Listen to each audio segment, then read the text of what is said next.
एक बार एक मोर था जो बहुत सुंदर था। उसके पंख बेहद खूबसूरत थे। एक दिन खूब झमझम बारिश हुई और मोर नाचने लगा। नाचते हुए वह अपनी खूबसूरती को निहार रहा था, पर अचानक उसका ध्यान उसकी आवाज पर गया, जो कि बेहद बेसुरा और कठोर था। इस बात का एहसास होते ही वह बेहद उदास हो गया और उसके आंखों में आंसू आ गए।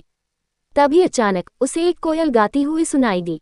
कोयल की मधुर आवाज को सुनकर मोर को उसकी कमी एक बार फिर एहसास हुआ। वह सोचने लगा कि भगवान ने उसे सुंदरता तो दी पर बेसुरा क्यों बनाया। तभी एक देवी प्रकट हुई और उन्होंने मोर से पूछा, मोर तुम क्यों उदास हो।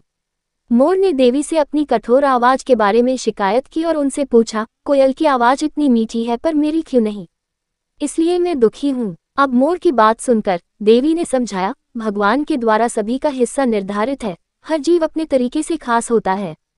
भगवान ने उन्हें अलग अलग बनाया है और वे एक निश्चित काम के लिए हैं। उन्होंने मोर को सुंदरता दी, शेर को ताकत और कोयल को मीठी आवाज। हमें भगवान के दिए इन उपहारों का सम्मान करना चाहिए और जितना है उतने में ही खुश रहना चाहिए।